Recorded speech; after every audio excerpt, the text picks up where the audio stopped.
Welcome to Black Nouveau. This is our edition for February. I'm Joanne Williams.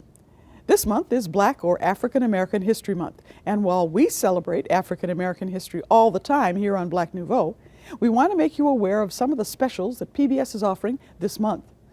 We'll talk with the writer and director of Chasin' Dem Blues, currently running at the Milwaukee Rep, and we'll visit a class on unlearning racism and talk with two of the teachers. And I think if much of our history reflects the struggle for rights. Alexandria Mason shares the story of the 1969 Black student strike at UW-Madison. It led to the university's first Black Studies department. Bascom Hill is one of many landmarks on the University of Wisconsin-Madison's campus. With the Wisconsin State Capitol just down the road, the landmark has become an epicenter for student protests over the decades. And in 1969, it became ground zero to one of the campus's largest protests in history, the Black Student Strike. In the late 60s, white students made up majority of UW-Madison's population, leaving African American students looking for ways to make the campus feel like their home too. We had more African students, foreigners, than we did American blacks, African Americans. So, and another issue was subjects, Black studies. Another issue was faculty, getting more Black faculty. So the issues that we discussed were that. These issues were not isolated to UW-Madison. Black students took action at UW-Oshkosh, reaching their limit on racist encounters. November of 1968, members of the Black Student Union formally delivered demands to the campus president while occupying his office, resulting in what would become known as Black Thursday. 94 students that participated in the uprising were expelled in January of 1969, spurring outrage in students at other UW schools, including Madison. I would say what really got it started here was the Black students being expelled from Oshkosh. And not the reaction of the whites here so much, but the reaction of the Black students who said, we have to do something, and reached out to progressive white people and said, you gotta work with us here on our terms and our demands. Weeks later, Wahid Rashad and other Black student leaders followed suit, delivering 13 demands to Chancellor Edwin Young's office. 69 came around and we said, well, we got to shut this thing down. We just got to shut it down. So picked a day and we went into classrooms and we told people, hey, we're on strike.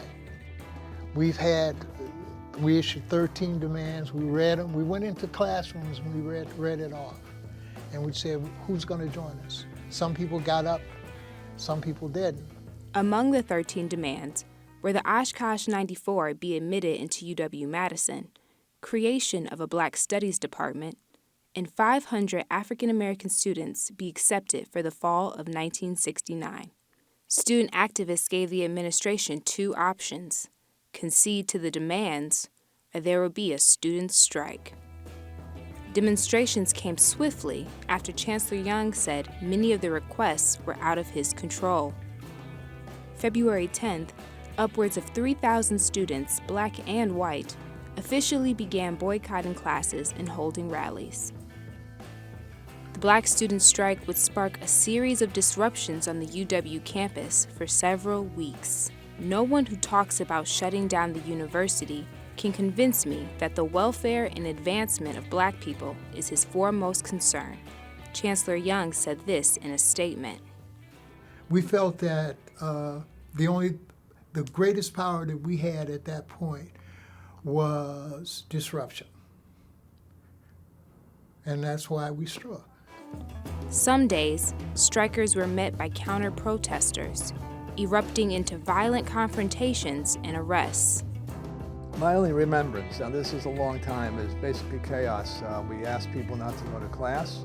Meanwhile, the strikers' tactics grew of a larger concern to the university and even the governor, sparking a call to National Guard troops. Students met with the intimidation of rifles and the sting of tear gas. But despite the swelling of chaos, Black students stood firm that the demands were non-negotiable.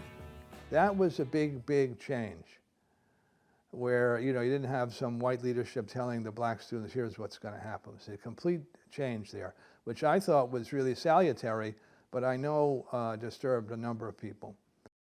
Local residents, companies, and alum around the country wrote letters to the chancellor expressing their views on the demonstrators. By the 21st of February, 14 days after the deliverance of the demands, organizers called a moratorium of the strike. It was really a good strike. It eventually was going to fade because people were students. They were there to get an education and then get a degree. And so eventually we're going to go to class, write those papers, and move on. So we knew that. Less than 2 weeks later, the university conceded to a single demand: the creation of a Black Studies department. The university is for everybody. You got people studying science, you got people studying art, and what we're studying is change in the community, uplifting and elevating Black people. And that was the discussion, just straight up truth. And people could feel that truth. Last year, on the strike's 50th anniversary, participants returned to campus to tell their story for the first time. Today, the campus's Black Cultural Center holds memories of the Black student strike to remind students like Kingsley of those that fought before them. Sometimes you just kind of forget the past, and kind of getting to look at those who came before us. It was really like eye-opening, and I think that they left a larger impact than we initially knew, because now we're trying to foster their footsteps. And there is still more change to fight for. After a 2019 university homecoming video displayed almost entirely white students, Kingsley and other student activists paid homage to the tactics of the Black student strike. These instances keep occurring, and 50 years ago they made demands and they seemed to be effective, so we wanted to do something that kind of implemented and also, I guess, paid homage to those who ended up making the initial change on campus. It was only years later that I realized the impact that we actually had at the time. And you look back and you see all of those people, with us. It was beautiful. It was exhilarating. It was like, yeah, it was an affirmation of what people do. It was people power, and it was like, maybe we can do this. After all these years, maybe we can do this. I'm going where the Southern Cross, the yellow dog. I'm going where the Southern Cross, the yellow dog. I'm going where the Southern Cross, the yellow dog. The crossroads were quiet when the blues was born. We're at the tech rehearsal for the Milwaukee Reps production of Chasin' Dem Blues. It's currently playing at the Stackner Cabaret. The musical explains how a furniture company on the outskirts of Milwaukee became one of the leading producers of race music in the 1920s. Very interesting story. That is a Milwaukee story, a Wisconsin story. And that there was a chair company called the Wisconsin Chair Company, about 30 miles up the road in Grafton. As an incentive to sell these phonographic cabinets, they began recording artists, folk artists, immigrant artists. But one particular section of music they started recording were the blues, which was called race music at the time. But they weren't just recording any blues artists. They were recording those who were at the top of the game. So in present-day terms, they were recording the Beyoncés of the day, the Michael Jacksons, the high-profile, influential musicians, that they would be ushered into this predominantly all-white, German, Scandinavian, Polish town under the veil of darkness, record, and then be ushered back out. They later hired a man by the name of Mayo Williams, who's an African-American graduate of Brown University, who said, I can help you distribute this record. I can get these to where you want to get them to. And the rest is history. Ain't hard to stumble, got no place to fall. In this whole wide world, I ain't got no place at all. I'm a stranger here, I'm a stranger there. I would go home, I would go home, but honey, I'm a stranger there. What I love about the blues, it's very direct, right? It doesn't mince words. And most men and women, you know, love directness. Like, I'm very clear of what you just said. You took all my money and now I'm going to kill you, right? For lack of a better word, right? It's very direct. Oh, you broke my heart, or, you know, so that's what I love about the blues and the music. And, you know, it affected folk music, bluegrass music, all of those styles, right, have, I think, something to give back, or to at least acknowledge of where it's coming from. Oh, man, there here it comes, shining finish, from dawn till dusk till dawn. Chasing Them Blues is a reworking of Grafton City Blues, which Ramsey wrote and directed almost a decade ago for the Rep. It's one of a number of historical pieces he has created. Hey now, I go on there.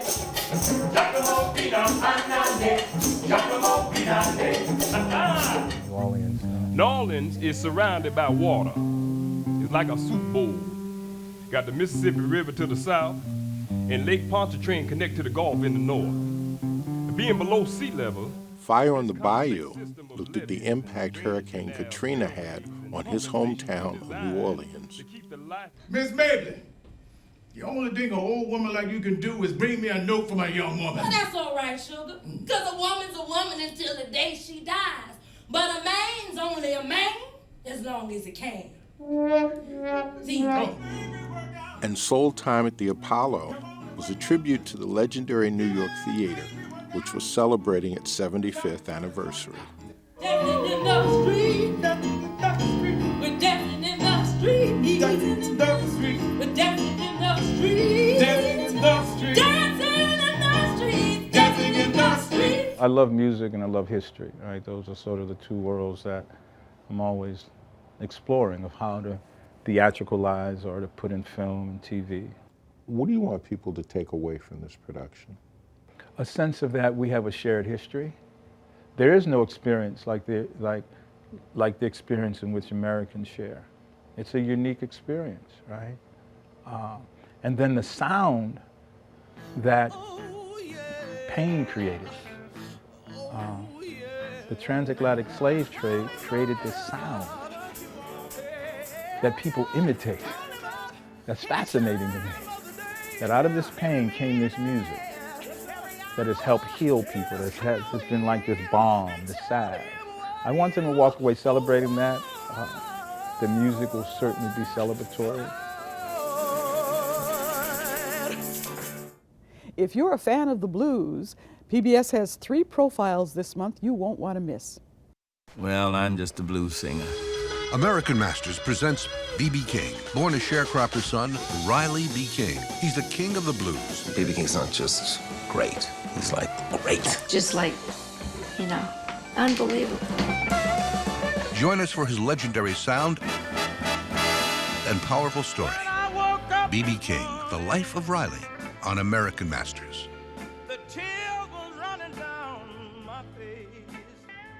We call it rock and roll, but where did this music come from? I'm walking till New Orleans. New Orleans, where the great Fats Domino put his boogie-woogie spin on rhythm and blues. Call me the Batman. and excited a generation of kids who caught the beat and made it their own. People don't really credit rock and roll with integrating America, but it really did. Don't miss Fats Domino and the birth of rock and roll. Crazy, man. On American Masters.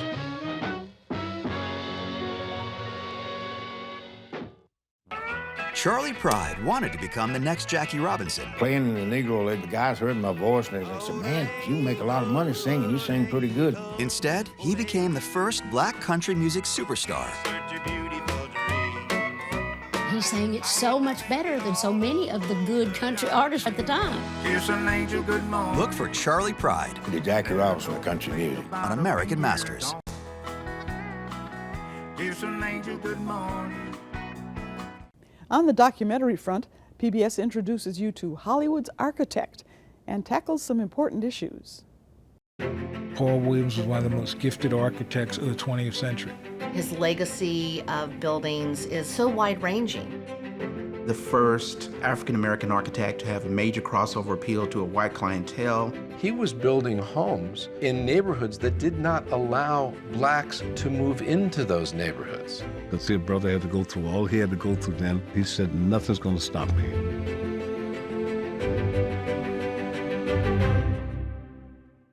The heat wave in Chicago, one of the deadliest heat waves in U.S. history. It looked like a war zone. This was a tragedy that should have seared itself into the mind and memory of every American, but it didn't. Racism and poverty determined who would live and die during the heat wave. Not really about the heat. It's about a lack of compassion on a lot of parts. The real story is, why were people in these neighborhoods dying? Cooked. Survival by zip code.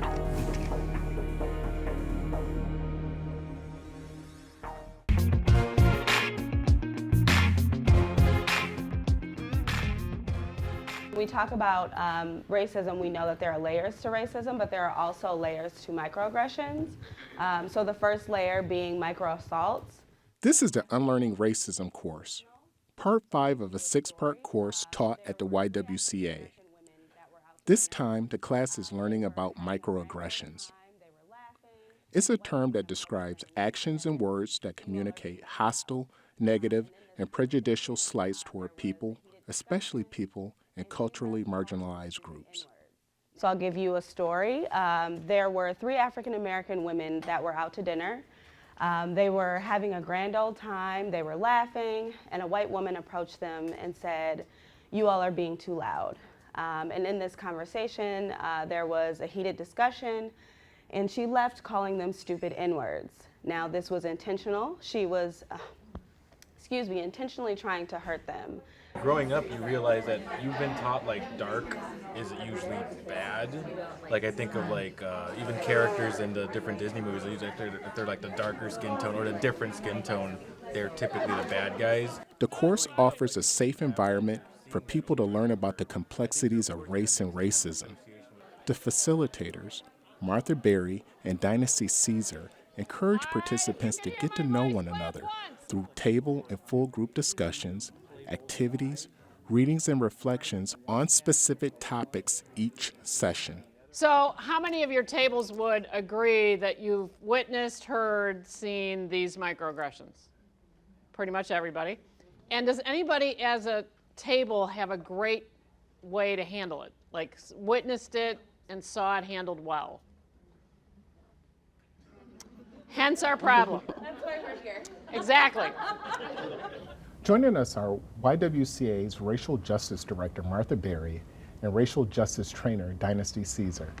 Thanks for joining us. Glad to be here. Martha, so who is the course for? The course is really designed for a mix of people from the community. So we have had a variety of nonprofit people, business folks, folks from government, many independent people who hear about it from friends and decide to take the course.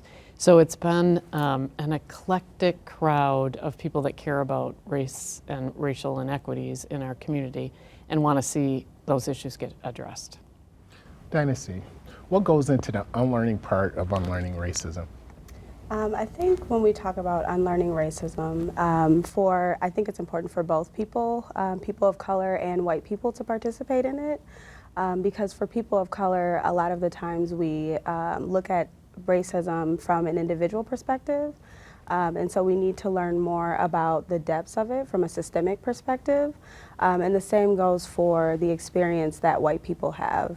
So white people not understanding that racial epithets are not the length of where racism exists. And so it allows for us to push on white people to say, how do you address these policies and practices in the institutions that you represent? Martha, you know, usually or typically when we talk about race, things can get contentious.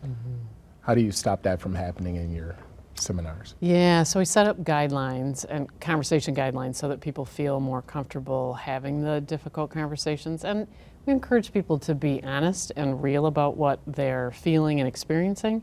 But often the way that we've made it less contentious is keeping some of the activities around smaller groups. So we do things at tables where people have the opportunity to talk about things. It doesn't mean that people don't disagree. I think they have space for disagreement and ways in which they can raise their questions or their concerns and have people thoughtfully respond to them. So I think there's lots of ways that we can bring down the level. And sometimes it's just us saying, we could go all in on that particular topic and we clearly have some disagreement about it, but let's find a way to talk about it thoughtfully with one another and not about attacking one another or personally feeling as if it's about that person. Many of us have beliefs that just haven't been challenged, and when somebody brings it to our attention that that was a microaggression, that was a bias, it can be hard to hear, and we need people to be able to accept that, particularly as a white person. There's lots of things I do that are incorrect in terms of that individual racism, and I need to have people point out to me that I've done something that's been offensive or disconcerting or just is off, and I need to be reminded. Take it with a grain of salt and listen. Dynasty, one thing that I noticed, you know, I was one of the few African Americans in the class, but what can a Black person learn from taking this course? Well, a Black person, it allows Black people or people of color space to understand where white people are coming from. And that for us, we usually think that if you have an education, that you know all about racism, right? So if you come into a space and you have a PhD, we assume that you understand racism. That's part of education. But what we find is that that's part of the education that people of color have. And so it allows us to see humanity in white people, but it also gives white people the chance to see humanity in us. We're oftentimes pushing on white people to see us as human beings, and we don't realize that white people have to learn to see humanity in themselves. And so this space allows for us to see both ends of the spectrum, that when we talk about race and racism, sometimes white people are at kindergarten level with understanding what that actually means. Right. Martha, the county executive declared racism a public health crisis. Can you tell me what that means to you? I think it means a lot of things, and I think if you look at our community, particularly Milwaukee City and the county in specific, declaring a racism as a health crisis really puts it on the table that many of the issues that the community is facing are those ongoing inequities. So we can look at wealth disparities. We can see how much a white family of four has by way of income versus a family of color. And those same numbers often correlate in terms of home ownership. So you can look at 68% of white folks in the community of Milwaukee own their own homes. It's significantly less for Latino families and even less for African American. But you can also look at, specifically on health, the inequities around birth rate, birth outcomes. So our young babies are not making it to their first birthday in the same ways that white families, young people are. And so there's many ways in which that health crisis is an important one to address. Okay, thanks for joining us. Thank you for having us. Glad to be here. Before we close tonight, we note the passing of one of Milwaukee's civil rights pioneers, John H. Givens III. In the 1960s, John Givens went from protesting outside the system to working inside it to effect change. With his daughter, Rochelle Baylor, we have this remembrance. To look back at all that he's done and own the fact that it was before my time, and some of it I didn't even know, it's very moving. Givens served in the Army, worked for the state, the county, the city, and private businesses, always pushing back on the economic restrictions that kept too many Milwaukeeans from succeeding. The big boy story was one that he always talked about. This young man, African-American student at UWM, applied for a busboy job at Mark's Big Boy on East North Avenue there, right at Farwell and Prospect on that corner. It's a different business now. But, and he said, well, I went there and they told me the job was filled. And 3 days later, I see the sign in the window again. And so I went back again and they told me it was filled. And with that, we said, okay, you go there and apply again. So he went and applied and they told him the job was filled. And we had a white tester just waiting. So as soon as he reported to us that he was told the job was filled, we sent the white tester in. And they told him he could start in that afternoon. And that evening, we had a parade of marches around the Mark's Big Boy picketing him. He always talked about France, how much of a pivot that was for him as far as coming home and seeing the difference in how he lived there and coming here and not having those same opportunities. And that's why he was so passionate about it. When Givens came home from the Army, serving in France, he began his work in Milwaukee with the NAACP, then started the first chapter of CORE, the Congress of Racial Equality. He looked at Milwaukee's big industries and saw no black managers anywhere, and he wrote them letters. And so if they didn't answer the second letter, that's what they would be met with. We wouldn't call them, we wouldn't write them anymore. When they look up, pickets would be everywhere. He was arrested demonstrating in Mayor Henry Meyer's office. A year later, the mayor hired him to address Milwaukee's issues from inside the system. When I look at that and I look at his legacy and the lineage that comes with that, I'm very proud that one day I'll be able to sit down and talk to my boys about the doors he's opened for them that they're fortunate enough to not even know were closed. Join us for the next Black Nouveau, March 5th at 7:30 p.m. here on Channel 10. We'll meet Major General Marcia Anderson and explain why it's important that you are counted in the census. You'll find a list of special PBS Black History Month programs, our calendar of events, and our new web exclusives online. So check us out. And that's our program for this month. For Black Nouveau, I'm Joanne Williams. Thanks for watching.